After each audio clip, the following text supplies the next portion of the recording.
turahaye kaza abashitsi tumaze kwakirana aho bari bumva umugisha w'Imana. Uyu mwanya n'umwanya wo kumva ijambo ry'Imana.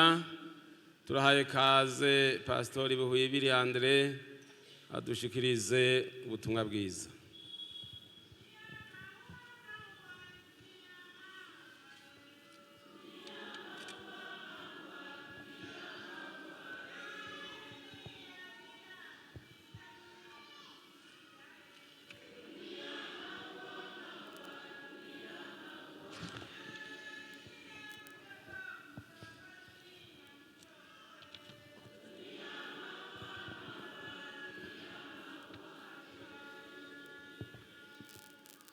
Yesu mwami nashimwe.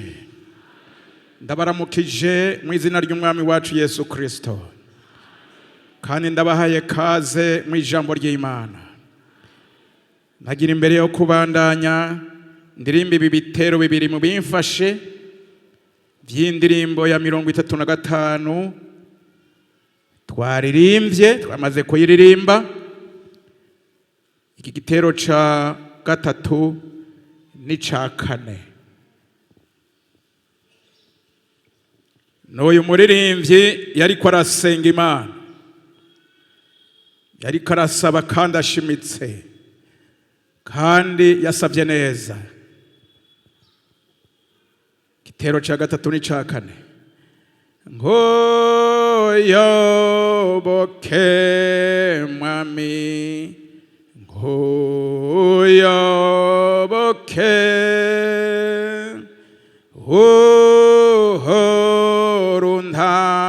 uhoruntabara name nkwizera.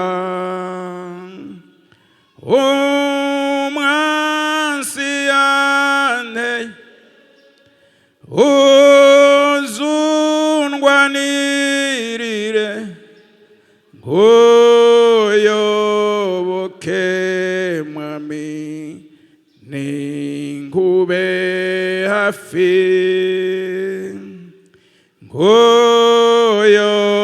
Ngoyoboke mwami, ngoyoboke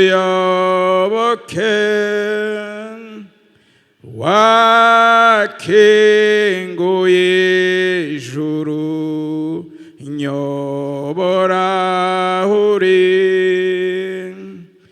Ewe ngenzirema uri mugukira,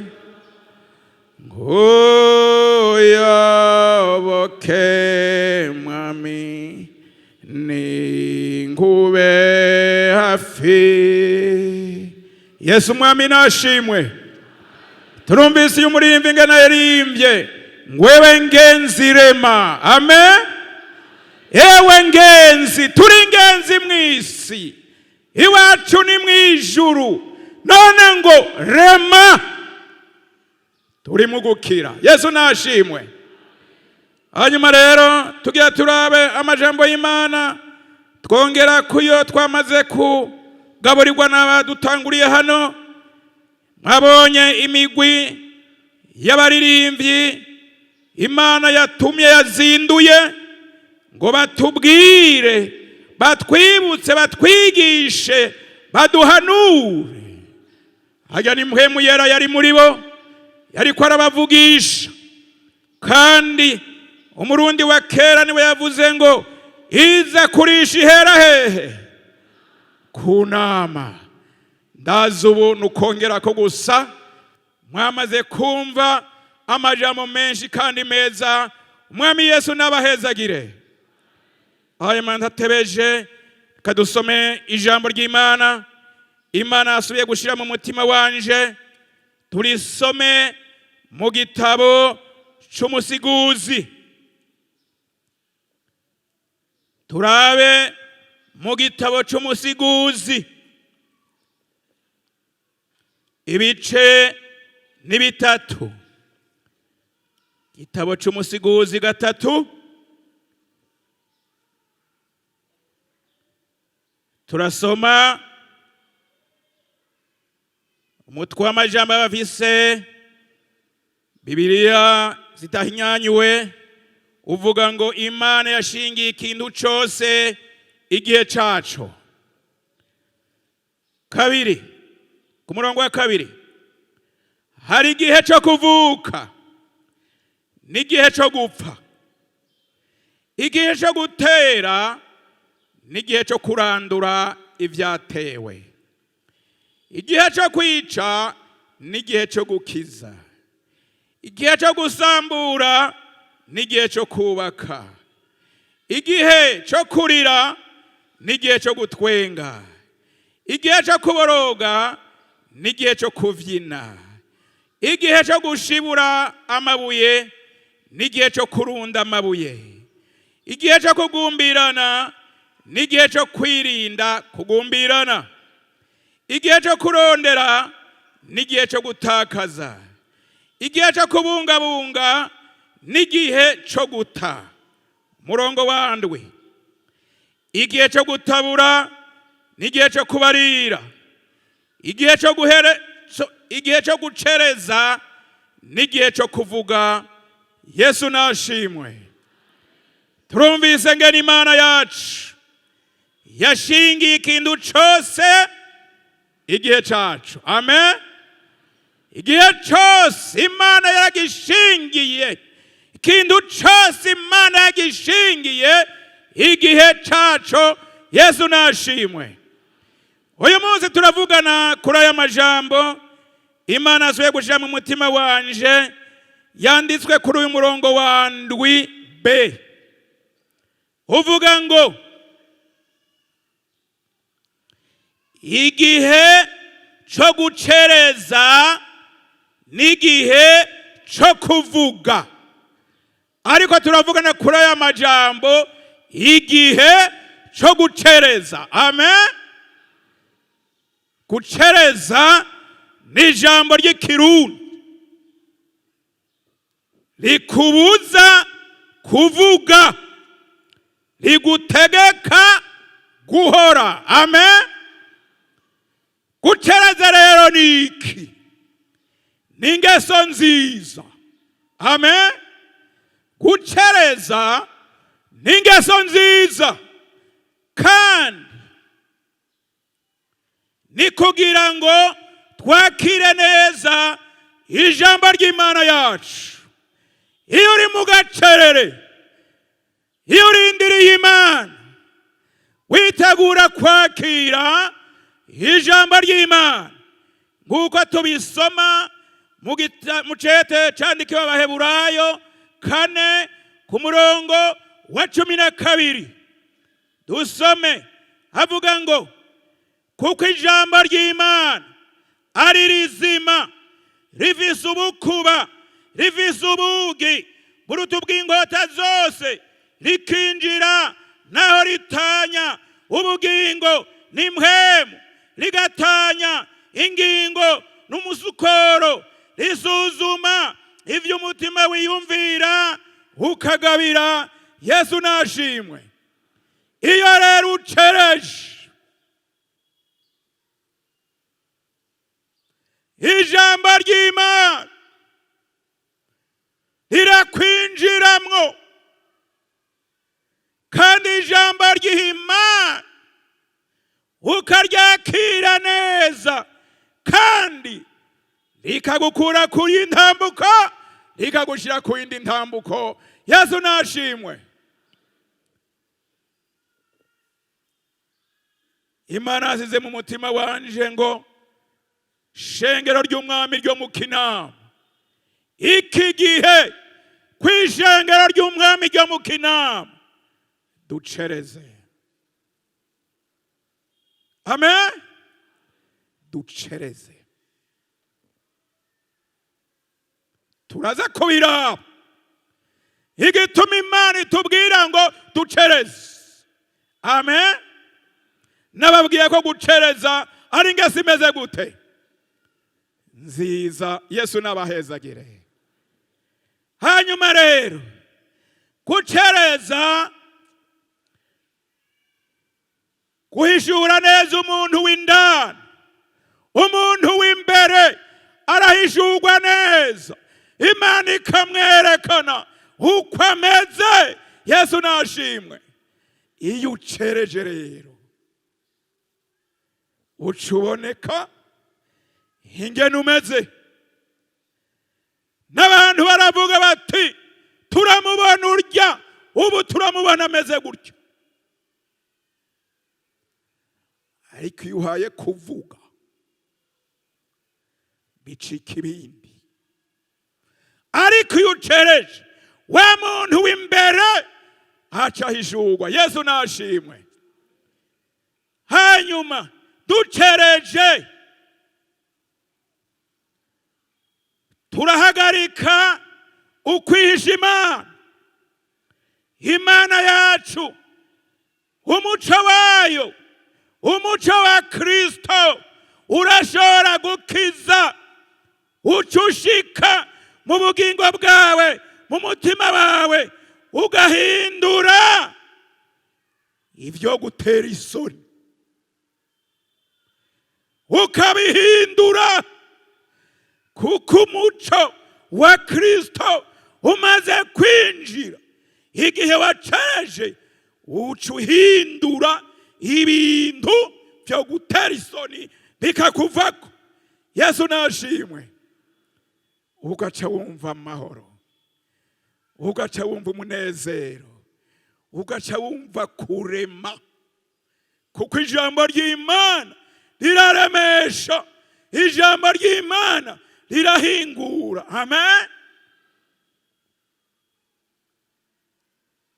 Dusome Zaburi ya 46. Zaburi ya 46 n'urya murongo wa 10. Zaburi ya 46 n'urya murongo wa 10. Dusome mu izina rya Yesu. Nimwisigireho. Mwahabonye? Nimwisigireho mumenye ko ari jewe Mana. Nzoshigwa hejuru mu mahanga, nzoshigwa hejuru mw'isi. Yesu nashimwe. Imana yacu ivuze ngo iki? Nimwisigireho. Cereza. Imana yacu ivuze ngo iki? Izoshigwa hejuru hehe? Mu mahanga. Imana yacu izokwama ari Imana. Amen. Kandi Imana yacu ivuze ngo izoshigwa hejuru no mw'isi. Yesu nashimwe. Nimwisigireho rero. Ugamije kuvuga iki? Imana yavuze ngo cereza. Cereza. Murako gacere Imana izoguhishurira amabanga. Imana izoguhindura neza ube neza. Imana izokugendera ikongera inkomezi, ikongera ukwizera, ikongera guhagarara neza, ata kintu na kimwe kigukanga. Yesu nashimwe. Nta kintu na kimwe ucereje kizogutera ubwoba. Abana b'Isirayeli bagomba kwinjira i Yeriko, ca gisagara gihambaye, kuko bari ku masezerano. Imana yabwiye Yosuwa ngo abarire ab'Isirayeli bakizunguruka ico gisagara iminsi 6. Bagize gute? Bariko baravuga, bacereje. Basomyi ba Bibiliya murasubira muharabe. Abana b'Isirayeli bageze imbere gisagara ci Yeriko, bakizungurutse rimwe rimwe ku munsi kugera iminsi 6 bacereje. Abi Yeriko nabo biyugaranye ubwoba bw'abateye. Iyi Imana ikubwiye ngo ucereze, ukabyemera, abanzi bawe bategwe n'ubwoba, burabatekera. Kandi iyo umuntu yamaze gutegwa n'ubwoba aba yamaze gutsindwa, kuko abana b'Imana n'abarinduka. Amen. Kuko ijambo ry'Imana ritubwira ngo ntitwahawe impwemu y'ubuja ngo twongere gutinya, ariko twahawe impwemu y'ubushobozi aduhindura abana b'Imana, adutakisha ngo aba data. Yesu nashimwe. Umwana w'Imana arangwa no kurinduka. Muribuka Dawidi hari ahanganye na Goliyati, byarakomeye, ararinduka, kuko mpwemu yera aguha kurinduka, agukura mu bwoba, aguha kurema. Yesu nashimwe. Rema rero, cereza muri ibi bihe turimwo. Yesu nashimwe.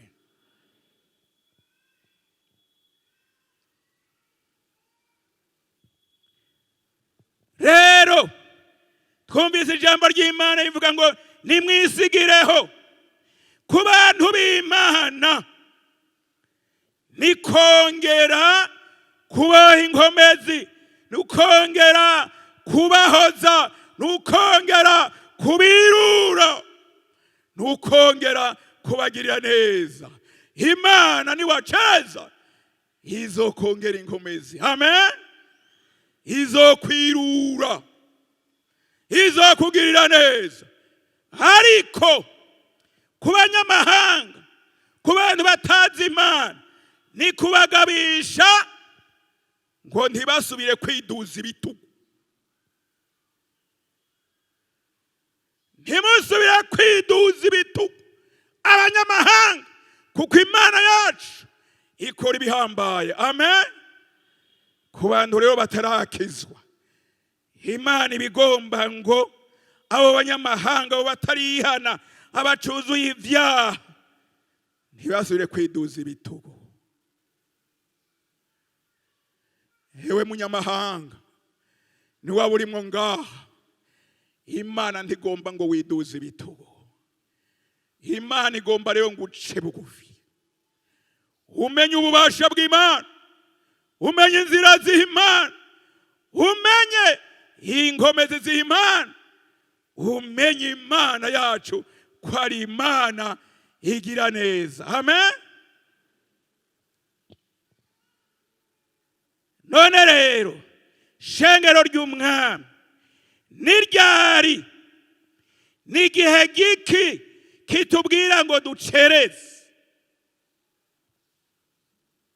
Icambere, iyo uri mu ishavu,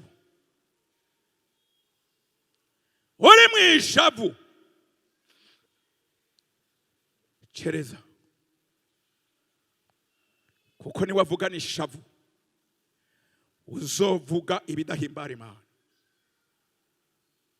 We wamenye Imana, ishavu rikaza, cereza, rineshe.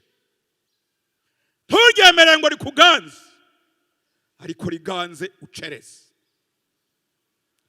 Igihe kigira kabiri, ni mu gihe iyo utazi neza ibintu n'inkomoko yavyo. Igihe utazi neza ibintu n'inkomoko yavyo, cereza. Wohava uvuga ibitari byo, wohava uba umweshi, wohava uba agateranya. Vuga ibintu uzi, vuga ibintu Imana yaguhishuri, ivyo mpwemu yaraguhishuri. Ibyo utazi nabyo, cereza. Yesu nashimwe. Igihe kigira gatatu, ni mu bihe by'umubabaro n'intuntu. Iyo hari umubabaro n'intuntu, cereza. We wamaze kumenya Imana, egera Imana, mana ni iki? Nyirura mana, nkomeza mana, mpishurira, zungurusha ibiganza vyawe mana, ngume nkwizeye, ndakugume ko sinkuveko, ibi bintu byanteye ntibintembagaze, ariko wewe bitembagaze. Cereza mu gihe c'umubabaro n'intundu. Ubugira kane, mu gihe umuntu ariko aratsindagira canke anebagura ibintu bitari vyo, ukumva umuntu ariko aratsindagira, ariko aranegura ibintu bitari vyo, wewe amaze kumenya Imana, cereza. Cereza. Rihinda ururimi rwawe, rihinda umunwa wawe, ariko wa muntu w'imbere muhe gusenga, muhe guterama ntasinzire, ateramire ubugingo, Imana izokwishurira. Amen. Ariko igihe ubonye abantu ariko baravuga batsindagira banegura ibintu bitari vyo, wewe wamenye Imana, cereza. Ubugira gatanu, mu gihe umuntu ariko aravuga insaku canke ibinyoma, wewe muntu wamaze kumenya Imana, cereza. Reka kujana nawe, kuko twebwe ntitwahamagariwe insaku, ntitwahamagariwe kuvuga ibinyoma. Twebwe turi mu kuri kwa Yesu. Amen. Tuvuga ukuri, tuguma muri Yesu. Igihe rero ubonye umuntu ariko aravuga insaku canke ibinyoma, wewe wamaze kumenya Imana, cereza. Igihe kigira gatandatu cyo gucereza, ni mu bihe by'ibitangaza. Habaye ibitangaza, wewe wamaze kumenya Imana, cereza.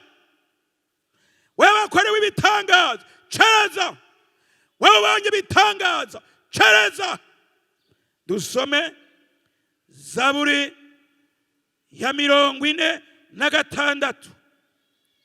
Twamaze kuhasoma, mwahabonye ku murongo wa 8 kushika kuri 11.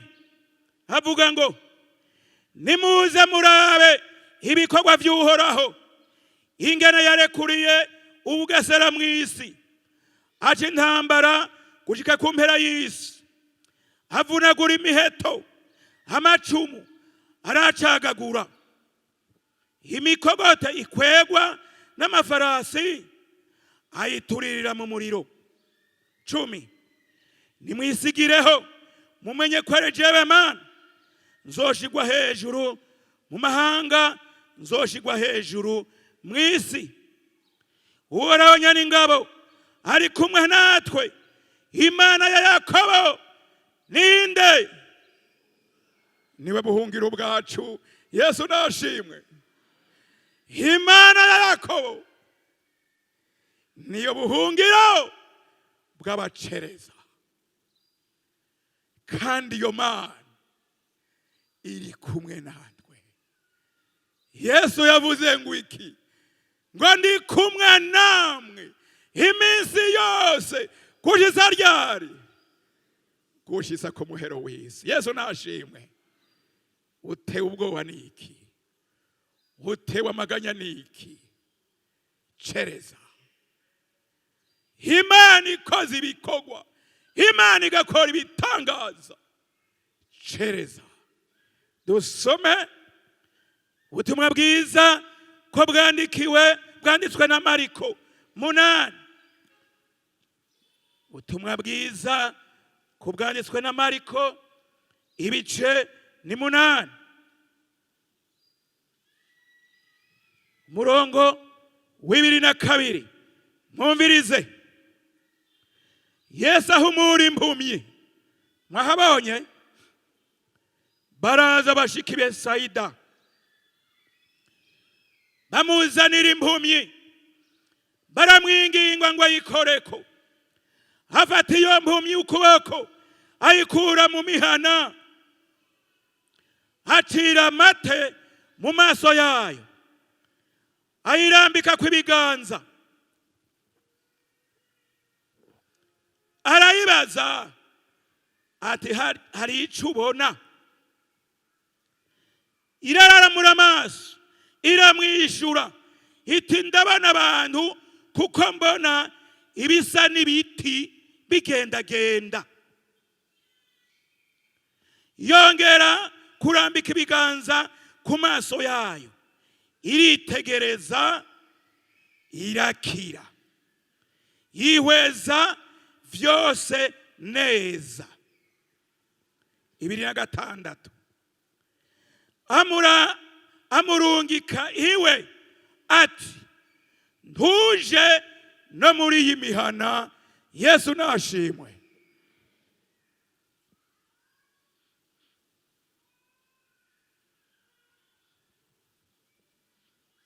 Turumvise inkuru y'iyi mpumyi yagiriwe ubuntu, ihura na Yesu. Yesu umwami w'abami, Imana y'ubushobozi. Abantu baramwinginze ngo akore kuri iyo mpumyi. Twumvise ingene yabigenjeje, ayikura mu mihana, acira amate mu maso yayo, ayirambika ku biganza. Arayibaza ati hari icyo ubona? Iraramura amaso, iramwishura iti ndabona abantu kuko mbona ibisa n'ibiti bigendagenda. Ibisa n'ibiti. Hari umuntu arabona igiti kigendagenda? Sabwe? Hari umuntu arahura n'igiti kigendagenda?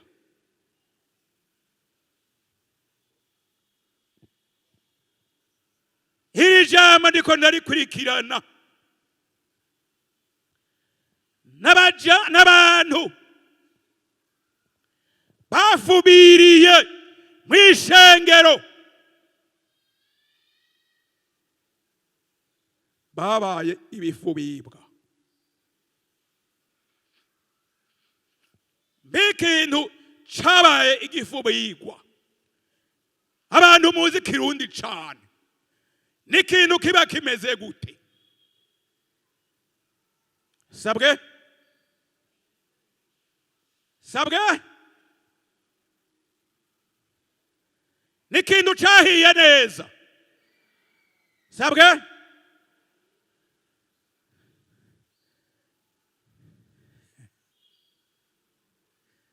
Kufuba ni kudasha, kudahinduka. Ikintu racafuvye, uri ikijumbu cafuvye kitahiye, kigutera iki? Sabwe? Ikirungurira. Igifubibwa. Ntiyagira umuntu abe igifubibwa ngo abone abantu bagendagenda nk'ibiti. Hari abantu banze gusha, banze kumeneka, bahijije ibintu mu bugingo bwabo. Aba ni ibifubibwa, n'ibiti bigendagenda. Niba bazana insaku, niba bavuga ibintu bitabereye, niba bagateranya, niba batwengana, niba bakikizanya, batetekana, abo ni ibifubibwa. Wirinde, wamaze kumenya Imana, wirinde ibyo bifubibwa. Ariko uyu munsi umwami Yesu aragomba ngo ibyo bifubibwa uno munsi bahinduke, bashe, babe ibyaremwe bisha, bavuga iby'ukuri, bavuga ibyo gukomeza ishengero ry'umwami. Amen. Bavuga ibyo kwirura, ibyo gukomeza, ibyo guhanura, kugira ngo ishengero ry'umwami rigende neza. Amen. Wewe hari ibyo wahishisha, wewe wabaye igifubiko. Uyu munsi Imana ntigomba kugereranywa n'igiti kigendagenda. Wumva vyokunda? Hoya, Imana igomba ngo iki? Eheraba yongera kurambika ibiganza ku maso yayo, iritegereza, irakira, ihweza vyose neza. Imana igomba ngo ukire, witegereze, ubone neza. Yesu nashimwe. Umaze gukira neza rero, umviriza ingana Yesu yaciye abwira uyahereye guhumuka, aje kubona neza, kuko ivyari byamutera uruhumyi byose byari byagiye. Acara yibwira, tumviriza rero, aramurungika ngo aje hehe? Basomye ntitwasomye ngaha. Yaciye amurungika aje hehe? Iwe ni hehe? Iwe ni hehe?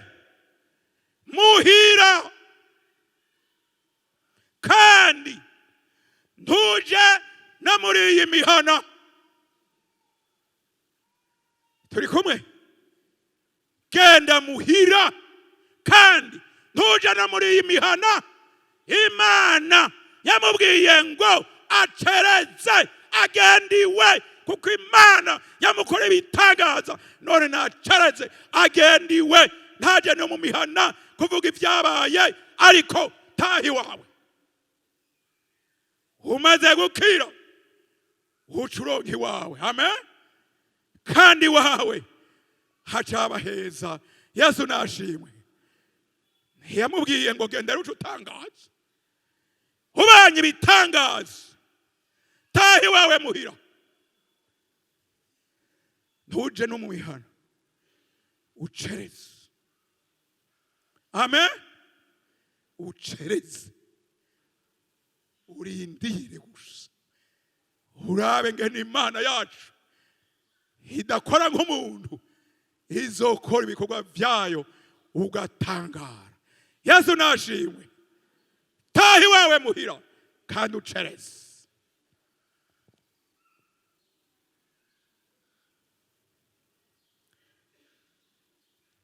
Ubugira ndwi mu gihe cyo gucereza ni mu bihe vy'imitongano.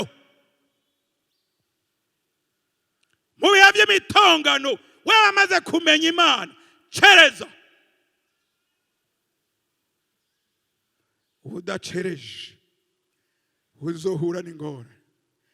Ariko Imana kikuburira ngo mu gihe cy'imitongano ucereze, Imana izokikuburanira, Imana izokikuvugira, Imana izokigusiga amavuta masha, Imana izokikwambika inkomezi nsha. Mu gihe cy'imitongano wamenye Imana, cereza. Amen. Dusome Yakobo 1. Yakobo 1. Igitabo ca Yakobo 1.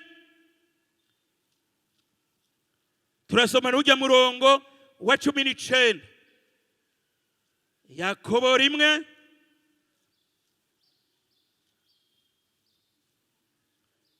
Yakobo 1 murongo wa 19. Avuga ngo, ivyo murabizi bene data nkunda, yamara umuntu wese niyihutire kugira gute? Kumva. Mbega amatwi oyabuza kumva? Amatwi yamateze. Niwihutire kumva. Mugabo reka kumva ibihuha. Umvira ijambo ry'Imana. Umvira ibyo Imana ikubwira. Amen. Umuntu yihutire kumva. Atebe kugira gute?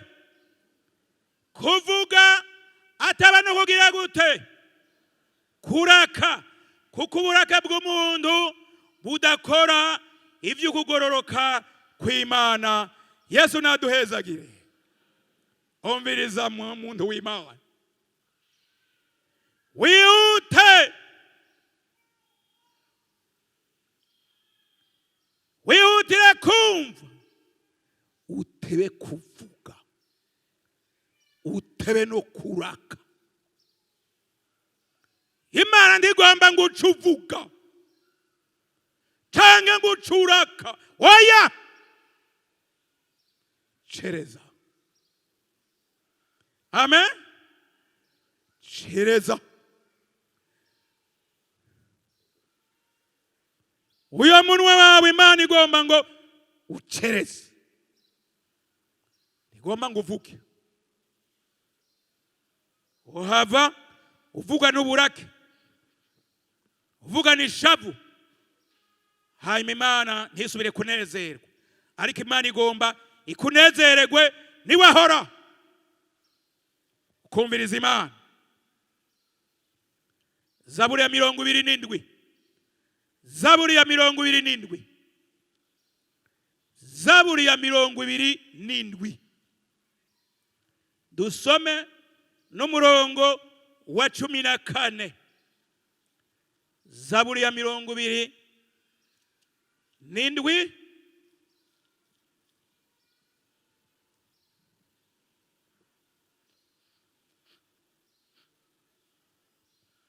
N'umurongo wa 14. Niho dusoma amajambo y'Imana. Avuga ngo niwita guhoraho. Rema umutima wawe ugira gute? Uhumure. Nuko niwitagende. Uhoraho Yesu naduhezagire. Ijambo ry'Imana rivuze ngo nitwite guhoraho kandi tureme. Twitege uhoraho. Imitima yacu ihumure. Yesu nashimwe. Wewe uhagaritse umutima wawe uyu munsi nuhumure.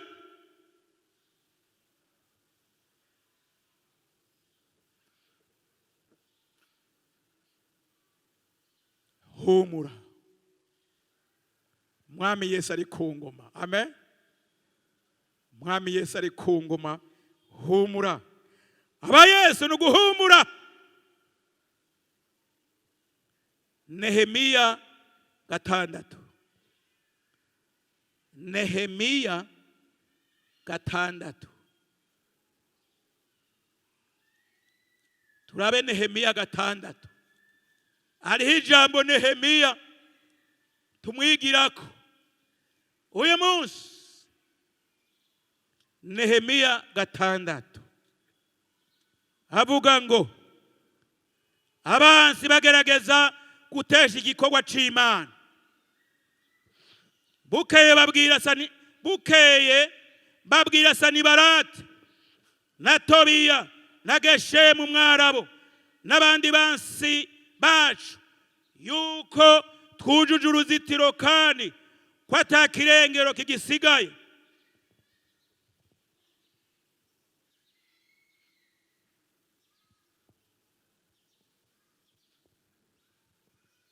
Naho ntari bwateze inzugi ku marembo.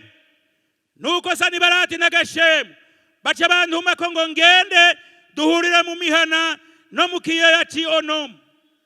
Ariko icyo bagomba kwari ukungirira nabi. Maze bantuma ko intumwa mutari kwarakora igikorwa gihambaye ntashobora kuza muti ntiyota igikorwa ngo gihagarare ngo amanuke abasangiyo. Bantuma ko batyo ibetangabo 4, nanje ngenda mbishura kwa kundi nyene. Ubugira gatanu Sanibalati asubira kunduma ku muntu wiwe kuno nyene, amurinkana n'icete kitazinze canditswe ko ngo mu mahanga humvikana impuha, kandi na Gashemu aravyemeza yuko wewe n'abayuda muri n'imigabo yo kugarariza, kandi ko ariyo nyanduruko yatumye mwubaka uruzitiro, kandi nawe ngo ugomba kwiyimika. Bitaye ko ngo washizeko bakamenyi bakukwamamaza Yerusalemu ngo mu Bayuda hari umwami. Izo nkuru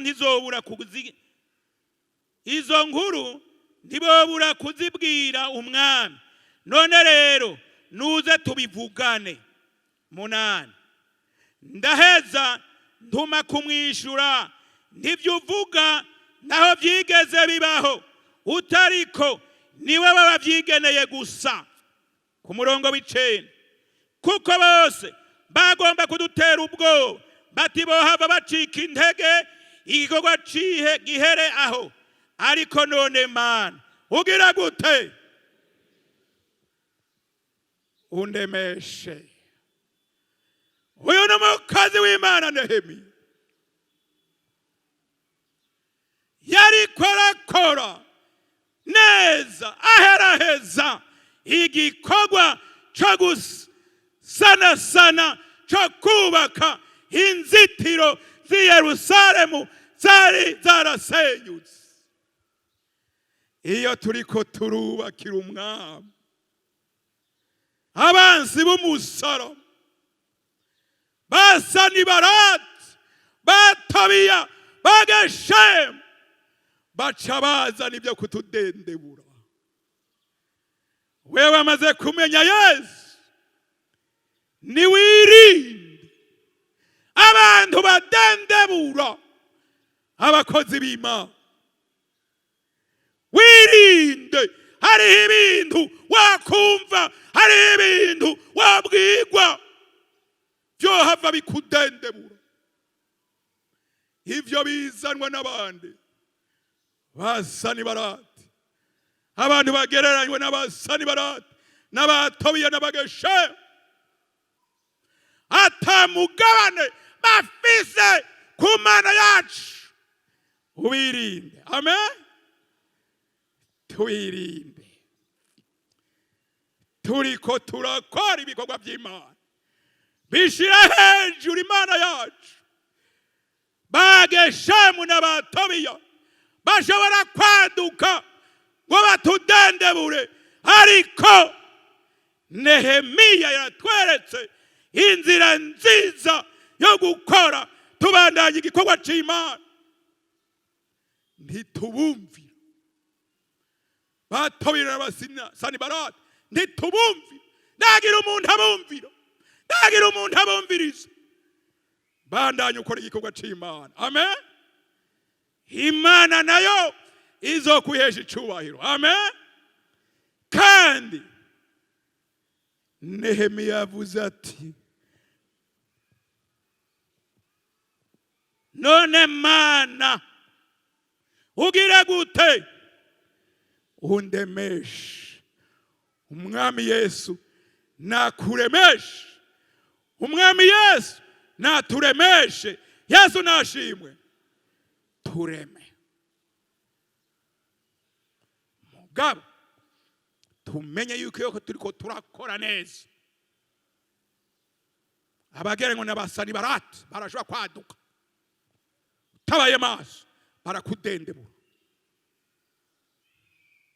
baraguca intege. Reka gusamara uriko urakora igikorwa c'Imana. Ramiriza neza. Reka kumviriza amajambo yabo. Umviriza mpwemu yera ngena kubwira. Amen. Kuko mpwemu yera araturemesha, aratugwanirira, araduhishurira, aradukomeza tukabandanya ibikorwa by'Imana. Yesu nashimwe.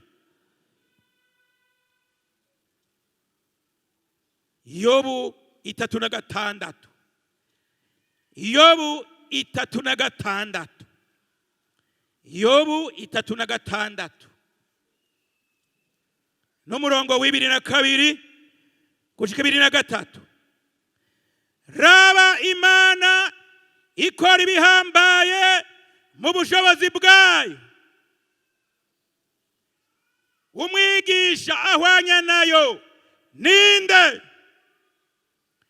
Ninde yayigereye inzira icamwo?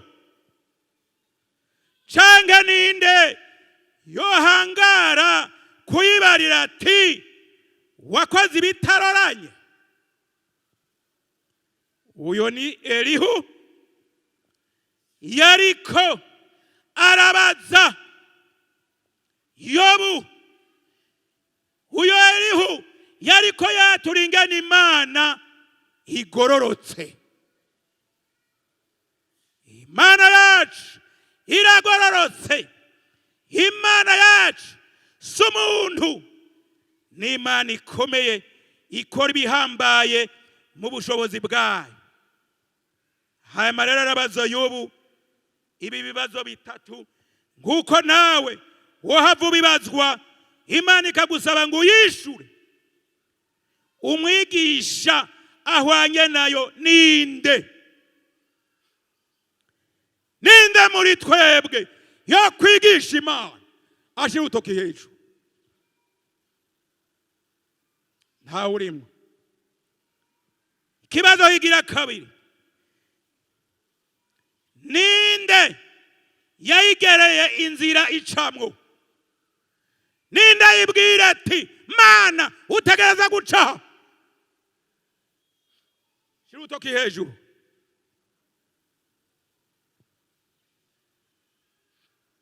Ikibazo higira gatatu, ninde yohangara kuyibarira ati wakoze ibitaroranye? Shira utoki hejuru turabona burimo. Imana ikora ibihambaye, ntawe uhwanye nayo, kandi inzira zayo zose ziragororotse, kandi ibyo ukora byose biraroranye. Yesu nashimwe. Rekera Imana yitwa Imana, kandi izokwama ari Imana ikora ivyigomvye, icaho igomvye. Amen. Mbega umurimyi, abenshi turabarimyi. Ugiye mu murima wawe w'ibigori bimeze neza, ndusoroma ico ugomvye. Sabwe usoroma ico ugomvye.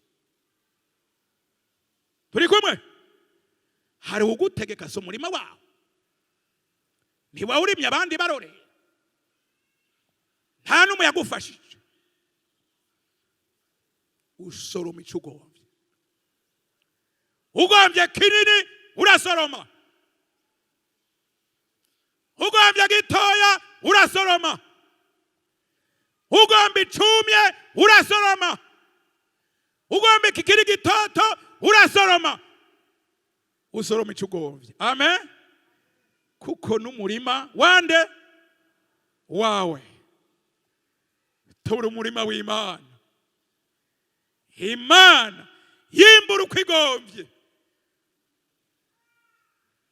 icaho igomvye, icaha hariya. Imana icaho igomvye. Ninde yoyihaririza? Ninde yoyihangara? Imana icaho igomvye. Amen. Turi umurima w'Imana. Ico Imana itugomba ko twame twiteguye amatara yacu yame yaka. Amen. Amatara yacu hariho umutima wawe wamugororotse imbere y'Imana. Amen.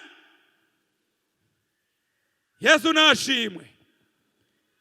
Reka turangize ivyahishwe Yohana 2. Ivyahishwe Yohana 2 murongo w'8. Ivyahishwe Yohana 2. Ivyahishwe Yohana 2.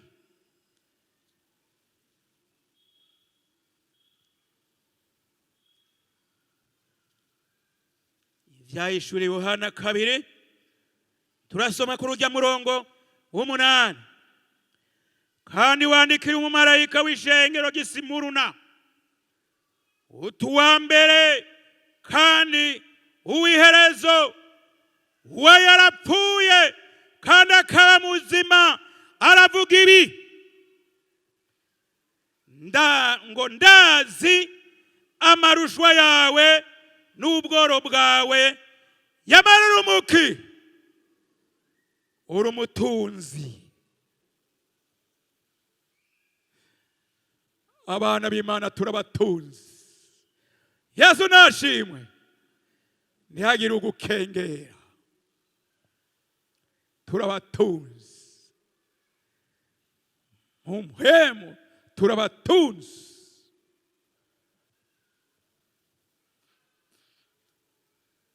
Turabatunzi. Musubiremo 9. Ngo ndazi amarushwa yawe n'ubworo bwawe, yamara uri umutunzi. N'ibitutsi vy'abiyita Abayuda atari bo, ariko ari sinagoge yande ya Satani. Hariho abantu bigira Abayuda bakarangwa n'ibitutsi, bakarangwa no gucobogora, gukengera abana b'Imana. Biyita ngo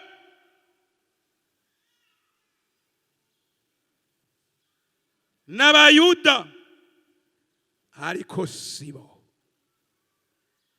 Biyita ngo barakijijwe, biyita ngo n'abana b'Imana ariko sibo. Umviriza, ni sinagoge ya Satani. Ku murongo wa 10. Tutinye ivyo ugira ubabazwe, yewe murwanizi, agira ashiye bamwe muri mwebwe mwibohero, kugira ngo mugeragezwe, kandi muzagira amarushwa y'iminsi ingahe? 10. Mbega iminsi 10 ni myinshi. Iminsi 10 ni myinshi. Umviriza, wamuyoboka kugeza kugupfa, nande nzogira gute? Nzoguha igitsibo c'ubugingo. Yesu nashimwe. Wewe amaze kumenya Imana, ntutinye ivyo uvugwako. Abo babivuga bakuvuga ko ibitari byo. S'Abayuda n'abiyita Abayuda, ni sinagogi ya Satani. Wewe wamaze kumenya Imana, wewe uzuye ubuntu n'ukuri, wamuyoboka kugeza kugupfa, nane nzogira gute? Nzoguha igitsibo c'ubugingo. Yesu naduhezagire. Gumura umwizigirwa ku Mana yawe. Gumura umwizigirwa mu bikorwa vy'Imana. Imana yiteguye kuguha igitsibo c'ubugingo, ico yasezeraniye abayikunda, abumvise amajambo y'Imana. Twese Imana iduhezagire. Twavuze ngo ducereze. Gucereza migeso nziza. Tugomba kugumana ingeso nziza, ntitugwiza amajambo. Imana yatubwiye ngo ducereze. Haraho muri iyi minsi byagucorotse, tucereze, ukavuga ibitari byo, ukumva ibitari byo, ukacubijako. Canke waba waradendebuwe n'abasani barati n'abatobiya, bigatuma uyu munsi udahagaze neza mu bugororotsi Imana igomba kugumamo. Imana n'ubu iragomba ngo urenguke imbere y'Imana kugira ngo ikongera inkomezi. uri hehe ngaha? Twunamika amaso yacu. Ugomba kuza kw'iriba, naze iriba ryo koga mwe riri hano. Amaraso ya Yesu arasubira gutunganya, arasubira kugira musha. Imana isubira ikwemere. Ninde yiteguye renguka imbere ya Yesu?